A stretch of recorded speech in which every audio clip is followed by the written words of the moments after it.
జై శ్రీరామ్. లాస్ట్ పార్ట్‌లో మనము చూసాము హనుమంతుడు గురుదక్షిణ తర్వాత అంజనాదేవి దగ్గరికి వచ్చాక ఆవిడ ఒక ఆశ్చర్యకరమైన కోరిక అడుగుతది. అదేంటనేది ఇప్పుడు కంటిన్యూ చేద్దాము. గురుదక్షిణ అనంతరము హనుమంతుడు మళ్ళీ తల్లి అంజనాదేవి దగ్గరికి వచ్చేస్తాడనమాట. అప్పటికే ఆయన చూసిన ఆమె అసలు మనసు ఎంతో గర్వంతో నిండిపోతుంది. నిండిపోయి ఇలా అంటుందనమాట హనుమంతుడితో, "నాన్న, నువ్వు ఇప్పుడు మహాబలశాలి, మహాజ్ఞానవంతుడివి. ఇప్పుడు నీవు నాకు ఒక కోరిక ఉంది, అది తీరుస్తావా?" అనేసి అడుగుతదనమాట. అప్పుడు హనుమంతుడు తల వంచి ఇలా అంటాడు, "తల్లి ఆజ్ఞ, మీరు ఏం చెప్పినా మీ కోరిక ఏదైనా నేను ఇప్పుడే తీర్చేస్తాను" అనేసి అంటాడనమాట. అప్పుడు అంజనాదేవి ఆలస్యం చేయకుండా ఇలా అడిగేస్తుంది, "నేను ఈ భూమిపైకి పుణ్య ఫలితంగా వచ్చాను, కానీ నీ పుట్టుక తర్వాత నా పుణ్యాన్ని పూర్తిగా తీర్చేసింది. ఇప్పుడు నాకు స్వర్గానికి వెళ్ళాలని ఉంది, దయచేసి నన్ను స్వర్గానికి తీసుకెళ్ళు" అనేసి అడుగుతుంది అనమాట. ఇది విన్న హనుమంతుడు అసలు ఫుల్ కన్నీళ్ళు పెట్టేసుకుంటాడు. ఇంకా తల్లి దూరం అవుతుంది కదా ఆ బాధతో. ఇంకా ఆయన తల్లి కోరికను ఎలా కాదనగలడు.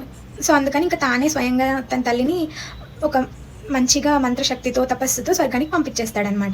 అలా అంజనాదేవి స్వర్గంలోకి వెళ్ళేటప్పుడు హనుమంతుని ఇలా ఆశీర్వదించేసి వెళ్తుంది. "నాన్న, నీ పేరు ఎప్పటికీ ఉండిపోతుంది, రాముని సేవలో నిన్ను ఈ ప్రపంచం మరవదు" అనేసి అలా ఆశీర్వదించేసి స్వర్గానికి వెళ్ళిపోతుంది. ఇంకా తల్లి ఆశీర్వాదంతో ముందుకు సాగుతాడనమాట హనుమంతుడు. అతను త్వరలోనే ఒక మహోన్నతమైన యోధుని కలిశాడు. అతను ఎవరో నెక్స్ట్ పార్ట్లో చూద్దాం. Thank you.